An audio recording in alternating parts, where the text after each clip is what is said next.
Hey guys, Andrew Dobie here from Just a Chat With. If this is your first listen, Just a Chat With is a brand and creativity podcast where we talk to the world's best in class. In the last episode, we sat down with Andy Morahan, who is the world-renowned commercial film and music video director. With nearly 40 years of experience in the industry, Andy has produced music videos and films for artists such as George Michael, Aerosmith, Michael Jackson, Van Halen, AC/DC, Ozzy Osbourne, Tina Turner, and my all-time favourite, Guns N' Roses. And the list doesn't stop there. There's loads and loads more. We had an amazing time with Andy, so go check that episode out if you haven't already.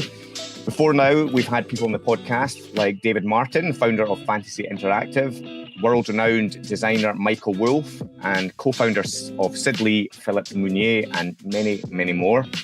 In this episode today, though, I sit down with Gavin Quirk, who is head of fulfillment operations for the global creative production team at Netflix in LA.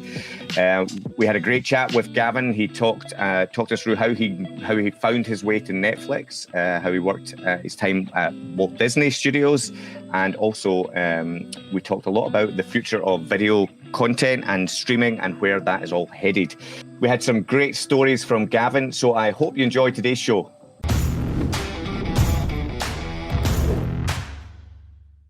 So hey everyone, and welcome to episode 23 of Just a Chat With. I'm Andrew Dobie. Today I'm very excited as we're here with Gavin Quirk, who is head of fulfillment operations in the global creative production team at Netflix in LA.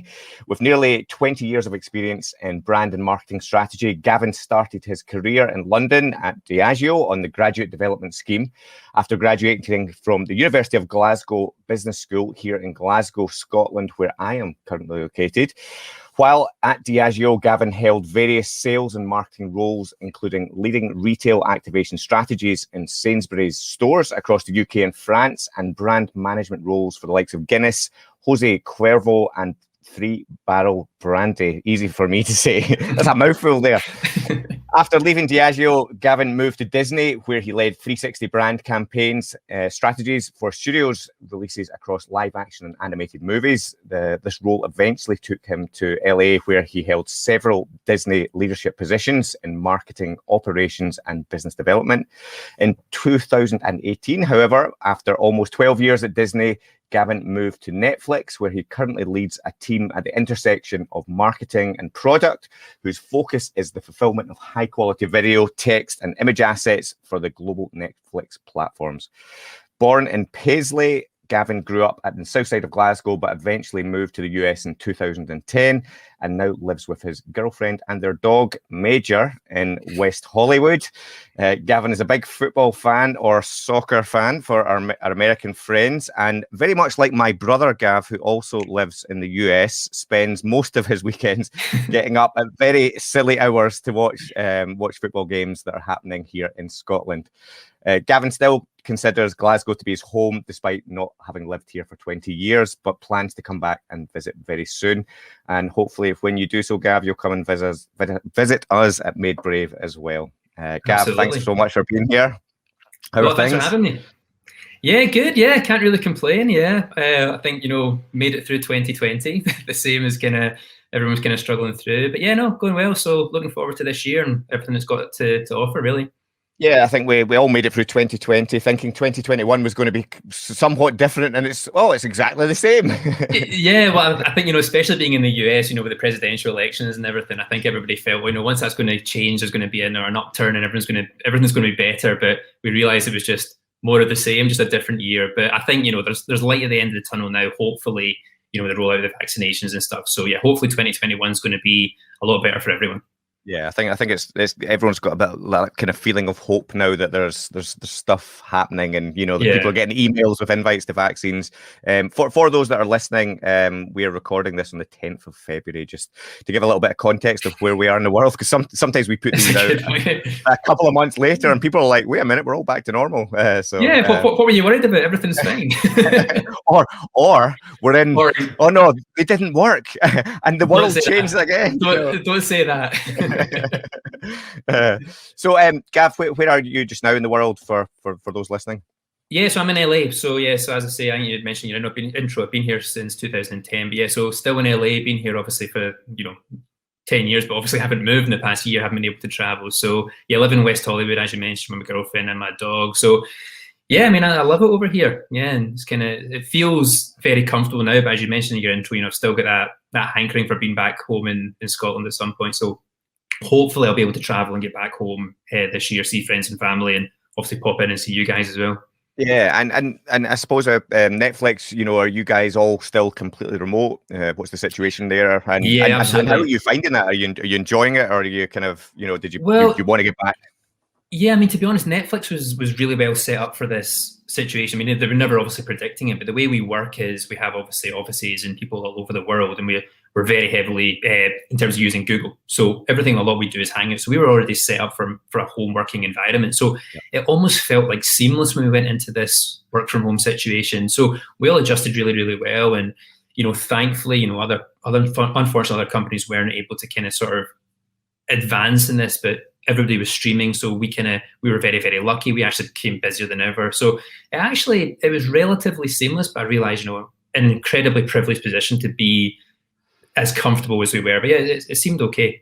Yeah, and I imagine, and obviously Netflix are a very progressive business, so they'll already be kind of leading the way. I think what we found quite interesting, and what we're trying to do at Made Brave is make sure that we don't go back to kind of just where we were before in terms of Yeah. work patterns, and try and take almost the best of what we had and the best of what this has now shown us in terms of working. And you're seeing a lot of businesses. I think Salesforce today announced that they were going to, in San Francisco, we're going to not take as much retail space anymore and turn the kind of offices much more into a destination.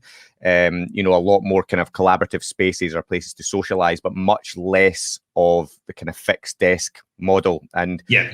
do you think I mean, Netflix sounds like it was already kind of there anyway, but do you think that's the sort of where you guys are headed as well in terms of just trying to take the best?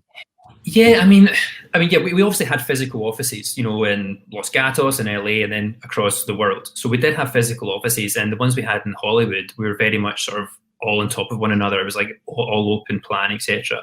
So I think going forward, there may still be some sort of office, but it is going to change. Whether it's a complete, flexible model of, they have half the team in one week and another team, but it's the way the industry, I think the way the world was going, really, people being more comfortable working from home, and everyone says, oh, let's get back to normal, but the normal wasn't really working. And I think It wasn't, was it? yeah, exactly. And in this environment, it is collaborative, but what it does, it actually opens up a talent pool now, because, where we had physical locations, we were probably recruiting in that area, but now we can recruit from anywhere in the world. We can get talent from anywhere in the world, because if we can all connect in these means, then why do you actually have to be in an office? So in the absence of having an absolute concrete stance on it so far, I'm sure Netflix will eventually evolve to what that would be. But they haven't come out the gates yet. Like I know Twitter have and Facebook have said, we're definitely going to do this. Yeah. But I'm sure there will be an evolution of the working environment. And I think that's natural, across the world. It's not unique to Netflix for sure. Yeah, and we've been talking a lot because and it's been very much in your business that how does it affect creativity? Suddenly we've got all of our people at home, and sometimes that energy of creative collaboration works best when you're together, you kind of around a table. And I suppose there's kind of the bigger implications, especially for businesses like Netflix, in terms of production. Like I'm kind of interested to kind of where you guys are at. Gav, in terms of like, when it all stopped in March, what impact did that have on because I can't imagine how many productions that you're running at once. Yeah. And like, how much now are you leaning into like some virtual production and heading into that space? Is that playing a big part in productions, or are you finding ways to work around this? Yeah, so I mean, obviously Netflix is a huge pipeline of content. And again, I'm just talking sort of from my experience. I'm not in necessarily the production side of things, but it's just what I've sort of observed. We had a huge amount of content in the pipeline. So when things kind of closed down between March and I think it was maybe June, we still had like a backlog of content to get through. So it was constant. Then I think, maybe sort of June to September, we felt like a slight downturn because that's when production stopped. Then it picked up again. But we had so much content that we were sort of pushing through it. And Netflix have made huge advances in terms of, safety in production sites. We're leading the world in that. So obviously, every industry is going to evolve and adapt to that. And I think, content providers have to do that. But We didn't see too much of a downturn because we've been, as I say, we've had that huge Exactly. So yeah, I mean, I think the evolution of production is going to happen anyway. I think what's happened this past year has accelerated our industry, both in production, in the business side, in the content creation. But I think it was just a natural evolution where we're going down anyway. Yeah, it's like 25 years evolution in about 25 weeks, isn't it? Like, it's so true. And I was having this conversation the other day. Like, everything where we're getting to now in terms of streaming and accessibility from the home of content, it's where the industry was going, but it was just tiptoeing that way. Then this year just said, right, let's just go for it. And you've seen that, with all the different studios now are moving into streaming. They've all got their new platforms. It was where we were going to go, but we just weren't getting there very quickly, and this just accelerated it. Yeah, and you guys are obviously in quite a nice place for it to happen. When you're set up pretty much for success, really. Well, exactly. Like Netflix were the disruptors; they were the first ones to do this. So as a result, we've got a sort of 20-year start in terms of where we are in terms of sort of that platform. But that being said, content is king. So if you've got the content and you can get it out there, that's why Disney Plus is doing so well. They've got amazing content, and consumers want to see it. So that's our challenge. It's not so much, again, talking from my perspective, it's not really about the actual platform. It's what we're putting on there. It's the content we're making and making that accessible around the world. And that's what the content partners will succeed in doing. As long as they get the good content, they're golden. Yeah. And then I suppose to help the kind of listeners get a bit of context for what you do then, Gav, are you able to give us a kind of sort of summarize what your kind of role involves, what your kind of day-to-day looks like at Netflix? Yeah, sure. So, I mean, I suppose in terms of understanding Netflix, you can split it into really two massive buckets. There's like the content and the creation of the content. And then it's like the product. So I work on the products, the actual Netflix platform that we all access. So my role is about getting the assets onto that platform. And an asset can be the video, the artwork, the text, and all the different components of that. So an audio file, a subtitle file, etc., etc. So my team does a variety of things, whether it's the QC, whether it's the actual ingest, whether it's the conforming of assets, whether it's the localization production. But we're sort of that last mile before it actually gets onto the product, because we produce this content, but we're all over the world. So there's a lot of localization to be done. There's a lot of productization of artwork to certain sizes and shapes, so it works on different mobile, laptop, TV. So that's my team. We're almost that last mile before everything gets put onto the Netflix service. Fantastic. It's actually funny how much we take it for granted now, how interactive these products are, isn't it? In the way that kind of television and streaming has evolved. I mean, I remember obviously, growing up as a kid, and we had 4 or 5 channels here in Scotland, as you're very aware. I remember going to like a science fair in Edinburgh, and it must have been like in the 90s. And they were kind of trying to show like a TV, but they were kind of trying to explain that you would be able to control things on it. And everyone was looking at it like, I don't know what you mean. This makes no sense. How can you interact with your TV? That doesn't, it was mind blowing. And I saw something the other day, actually. I think it's Disney released a Baymax short or series. What is it? I've got the name of it somewhere. I wrote down. Baymax, the Big Hero 6 series. Yeah, there's a Baymax Dreams, and it basically, I think, from what I understand of what I read about it, is they're it's this kind of blend between like live animation built, rendered in real time, but also the ability to kind of as it plays through, it stops, and then you're interacting like a game, because obviously it's built on game engines. How far away is all that stuff coming to the likes of Netflix or to kind of live streaming? Do you think is it very soon that we're kind of going to evolve past just watching content that's being fed to us and much more being kind of interacted with? Yeah, it's already here. We're already doing it in Netflix. So we already have interactive shows. So we did one with Bear Grylls. We did one on some animated titles. Black Mirror, Bandersnatch was also similar. So it was. So it's that kind of like choose your own adventure. So you have decision points built into the content, and you can choose your own adventure. And we call it like branching, basically. So you get, and then you branch off, and you have all these different scenarios that can map out. So I mean, it's hugely complicated to do, especially like from a product point of view. But again, it's what I mentioned earlier, but that sort of pushing the envelope with innovation in this industry, because if you think back, 20 years, you're right, you would sit in front of a screen and you would watch either 90 minutes or 30 minutes of content or whatever, and that was it. Now we've evolved into, we've got all these different platforms, we've got all these different personalization algorithms that content's being pushed to you based on your tastes. Now we're at a stage where, okay, well, that content's been pushed to me, but now based on my taste, I'm going to decide where this goes. And I think we're just tipping the iceberg on it at the moment. I think it's going to get even more, but as I say, it's very, very complicated, very expensive, but it's just all about where the industry is going, which I think is about personalization and personal choice. And that's what sets it apart, because people want to feel more connected with the content they're consuming. And that is just a natural evolution toward it. Yeah, and it's kind of like with everything that's happening with Facebook at the moment, isn't it? With the Apple and kind of Facebook argument of like not tracking your cookies, and I quite like the tracking part, because I would rather be served ads that were relevant to me than to go back to like the early noughties where you used to get served ads that were totally irrelevant and the whole internet felt like spam. So but the scary bit is, though, when you don't realize you've typed something, you were talking about something in your kitchen, and then you go back to your computer and it's on your computer, like, well, how did that happen?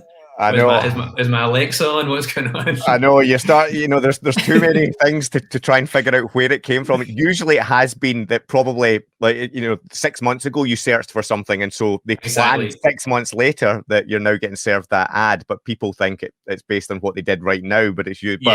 But you can't help get freaked out by it, can you? You're always like, don't overthink it. Wait a minute, I just said that. Yeah, no, I can totally relate with that.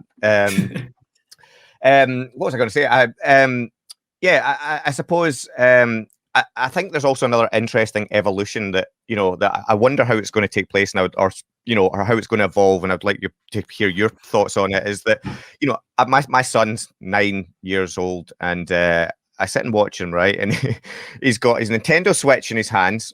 He's got an iPad watching YouTube at the same time, but probably on the same iPad, he's also playing a game.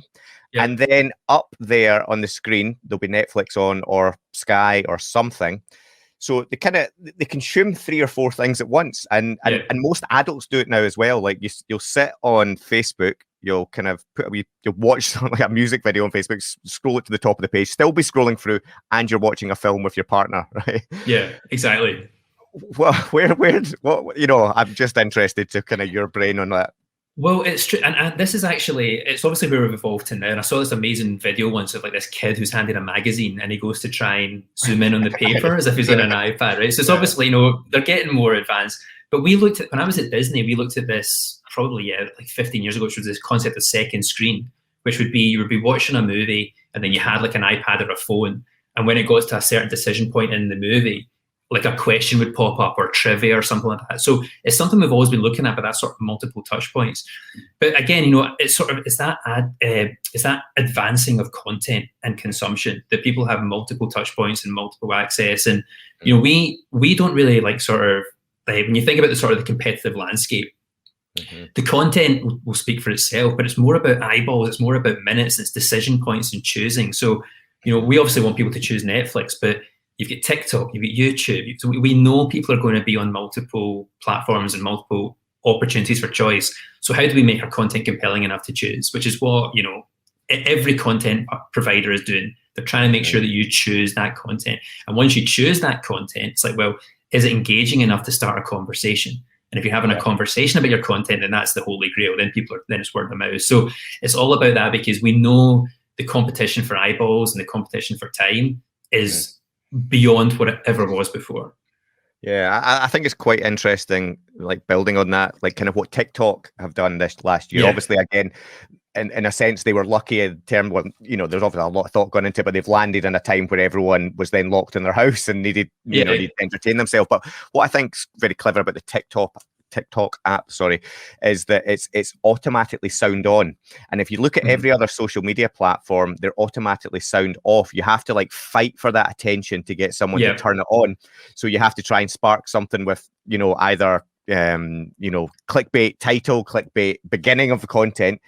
But very much they push you on so that you're straight away in there. And I think they also did something very clever in that they worked out the licensing so that people can use commercial tracks, because I was talking in our last podcast that's not been released, but it will have been released by the time this goes out, is we just interviewed a guy, Andy Morahan, who's a film director who kind of directed pretty much every music video you ever have seen, like Guns N' Roses, November Rain, Elton John, Michael Jackson, everything. And we were kind of talking about the interpath between, like, when you've got content that's also got great commercial music, that's also done in a new way. So like when you talked about kind of the Bandersnatch or the Black Mirror stuff, you're doing something innovative.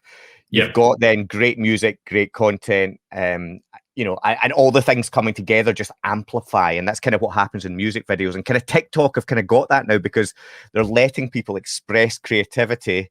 Exactly. And they've got the commercial music and they've got sound on. So you have, so it's, it's just this, Having that sound on is not great when your girlfriend's next to you and you're trying to sleep at 2 a.m. She's on TikTok and all you hear is this random music, which happens all the time. But no, you're right. And again, it's just all about that level of engagement and, how are people going to, and again, that sort of, like, as you mentioned, sort of very commercial music. People just gravitate towards that. It's familiar and it's engaging. And, TikTok have just, exactly, and TikTok have blown up. And it's right. Yeah. I mean, maybe it was the perfect storm to allow them to do it, but the platform's great, their content's great. And that's just that, as I say, going back to where the industry's gone, traditionally, like, in entertainment, it was all about, well, we're going to make a movie or TV show and we're going to put a big talent against that, and that's what's going to sell. Now, content is actually making the talent. It's these unknown people who are exploding. And, Netflix have done that. We've made shows and made stars because of the people we chose. Now, where we are now, we're getting more kind of the big hitters. But before, it was just like unknowns, and they exploded, and as a result, they blew. So again, it's just everything's flipped in its head these days. Yeah, and it's kind of almost turned into kind of what happened with TV, if you remember. Like, TV made people famous, right? And then they said, like, that famous person only appears on Channel 3. This famous person only appears on Channel 5, for example, right? They're a BBC person, they're an ITV person, or whatever. And the internet blew up. Everyone became famous wherever they wanted. So the control came back to the individuals, and, so you could follow people on Twitter, Facebook. But now Netflix and guys like you have kind of flip that back again, where you can only now get this specific content on Netflix. Yeah.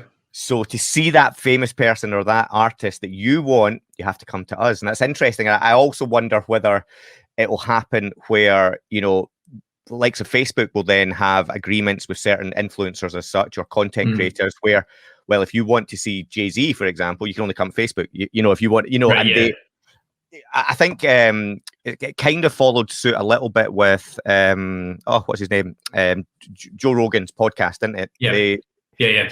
He controlled it himself, and then where did that go again? Who Spotify? Yeah, so they've kind of done that, haven't they? So it's kind of funny how these things kind of come round in circles, isn't it? Exactly, and it's also how we measure talent success. So we now say, well, when this person came on this show, they had 100,000 followers. They've now got 10 million followers, and that's how we now gauge celebrity. It's not like, well, he's now done 50 movies. It doesn't matter. He's got 100 million followers, and people like presenters are getting jobs because of their social media following. It's just a different landscape now. It's completely different, and those people that evolve with that and adapt to that are the ones that are going to be successful. Yeah. There's so much to talk about. There is. I'm glad I had my coffee this morning. I know. I've actually just had a 5 o'clock, because it's obviously 5:35 here. It's the morning for Gav. For anyone listening, it's the evening for us here in Scotland. So Gav, I suppose, like, you've clearly got a very successful role, and you've had a great and fantastic, very successful career. I suppose going back to young Gav, what did you think you were going to be, and kind of how did you meander your way over to where you are now? Yeah, I mean, weirdly, when I was at school, I was the same as any kid growing up in Glasgow. I wanted to be a professional footballer. Then, a distinct lack of talent held me back, so I was quickly shut down. But I always wanted to be an architect. I was always really good at drawing. It was something I wanted to do. And then typical, just I looked at it, I'm not doing 7 years at university, so I can that pretty quick. Yeah, exactly. That seemed too much like hard work. And then, I thought my brother had gone to Strathclyde and he'd been in business school, so I thought, well, that seems like a good sort of path to go. It's sort of a generic degree, and did that. And then again, I thought I went into marketing because naively I was like, well, I like advertising, thinking marketing was just advertising. So that was what I studied at uni. Realized pretty quick that marketing was way beyond that. It was all about, consumer behavior, et cetera, et cetera. So I kind of didn't really have a path in mind, but I thought a good degree would be a business degree. Did that, went through Strathclyde, loved it. And then after university, I was like, where do I go now? And again, I just thought, well, what I should be doing is one of these graduate programs, and I want to be working for a big company. So I applied for just every massive company I could think of, because in my mind was I wanted to work for a big brand and I wanted to work for a big company. Yeah. And I'm just fortunate enough that, I got through the process with Diageo, and alcohol was the industry I was kind of looking at, because I'd worked in bars and nightclubs all through my time at uni. It was an industry I was interested in. And you're from Glasgow. And I'm from Glasgow.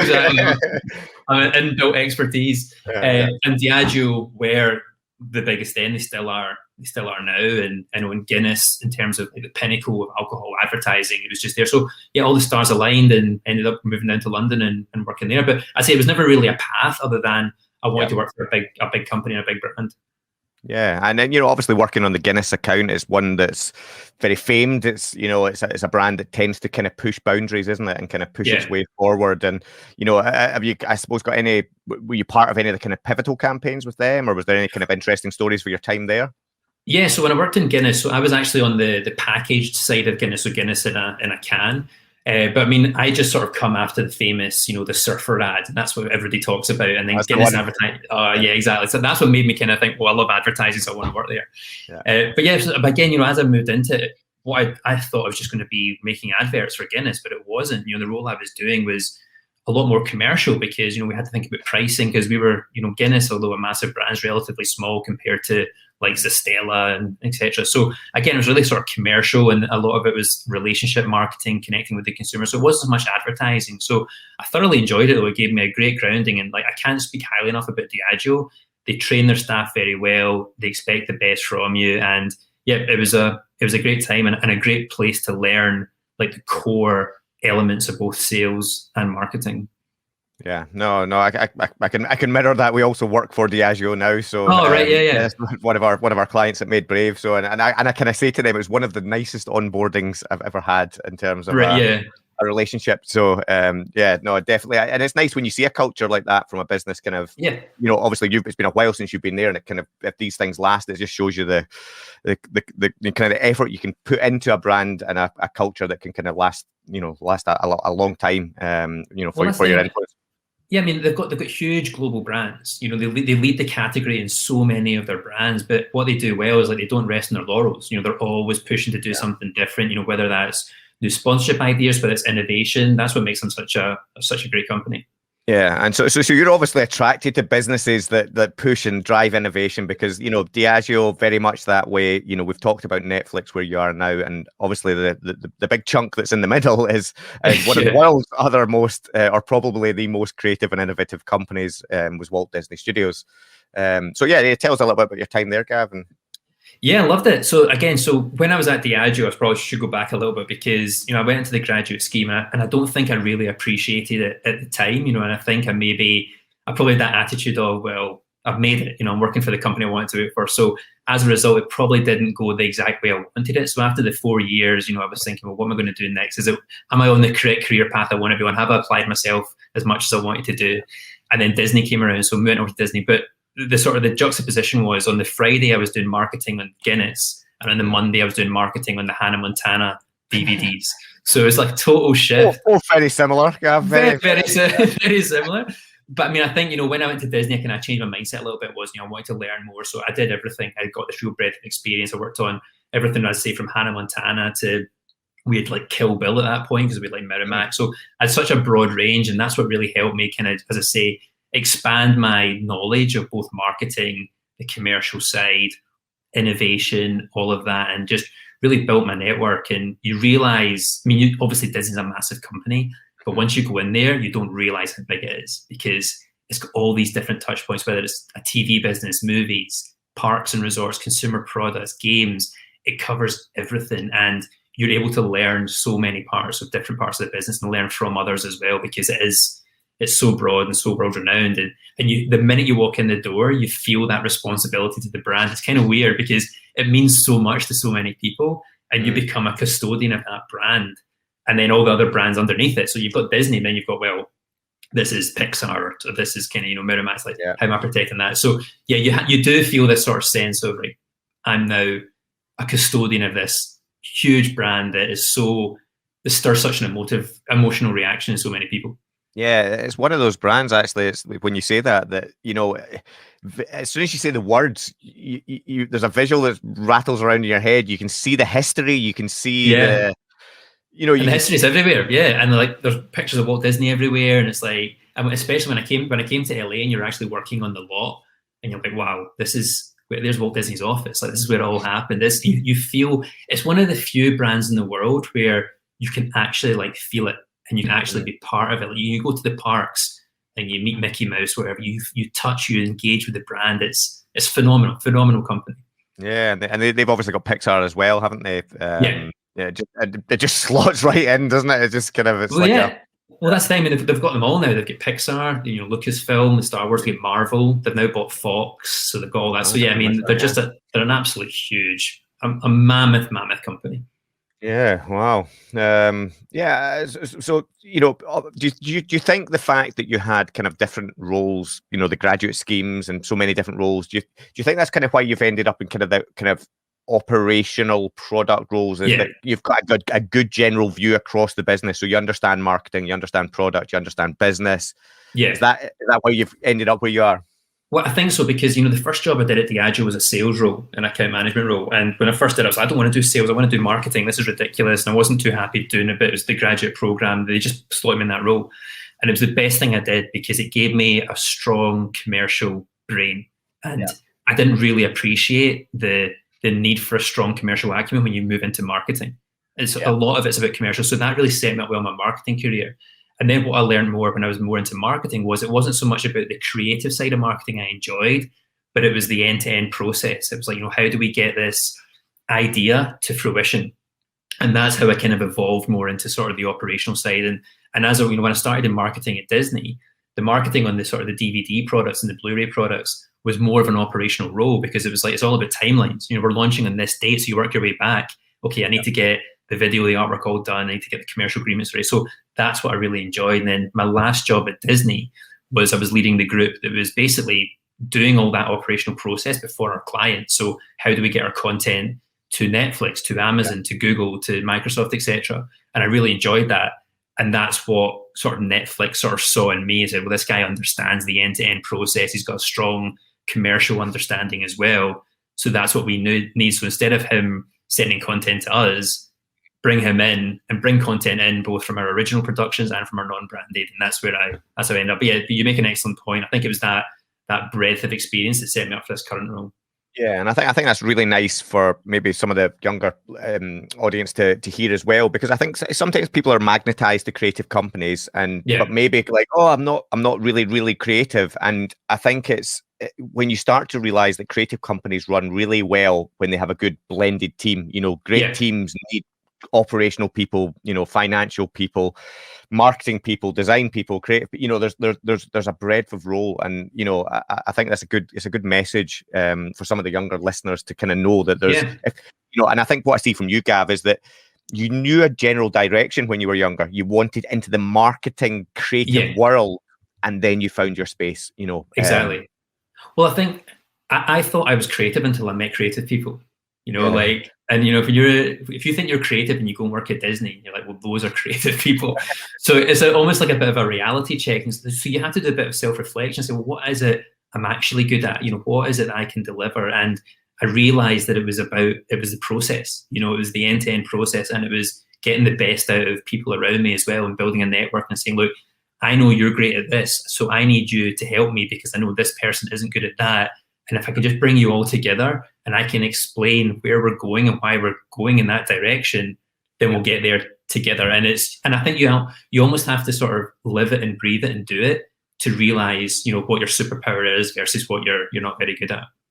Yeah, that's I always word it as, that's what I always say, is if people have superpowers and they have a kryptonite, and you need to find people whose superpower matches your kryptonite and vice versa. And yeah, it's a great way to put it.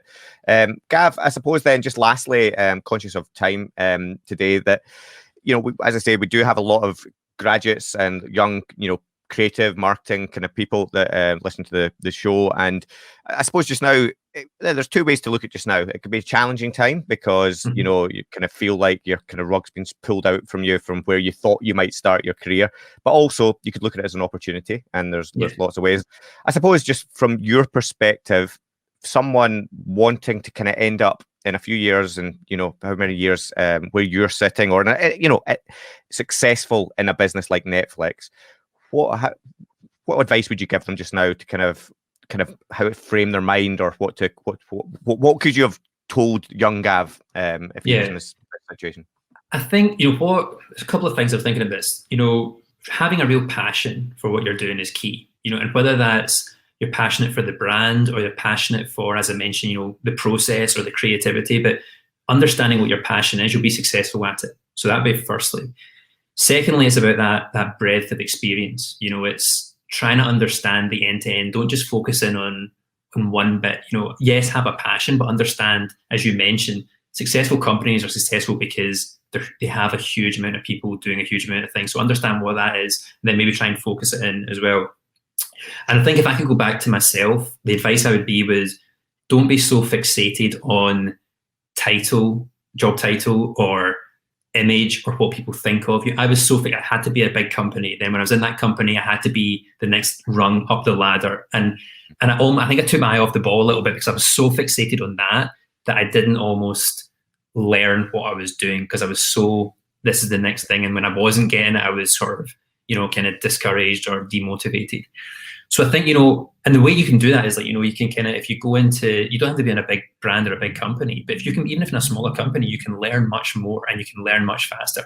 I see people like who I consider my peers who have really excelled in their career, and I look back in their career and like, they didn't start at a Diageo or a Disney. They started somewhere else and they built up, and as a result, because they got relevant experience. So yeah, have a passion, understand what it is, get that breadth of knowledge, and don't be fixated on what other people think, or job title, or escalation. Just learn what you can learn, be the best you can be, and it'll all work out. I know that sounds very zen, but it's true.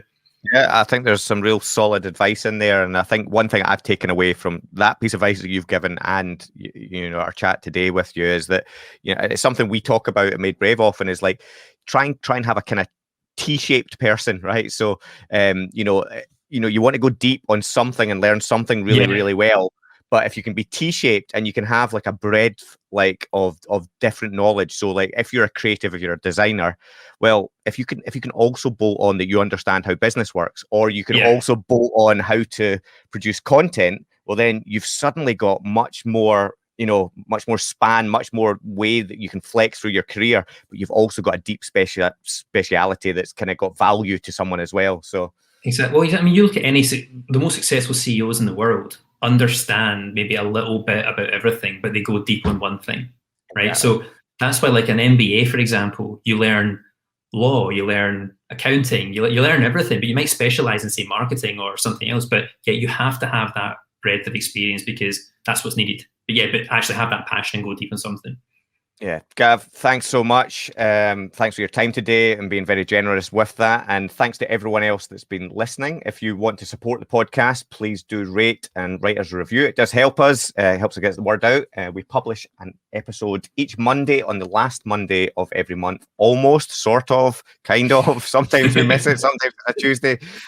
So make sure you're subscribed. And thanks again to Gavin, and we'll see you next time.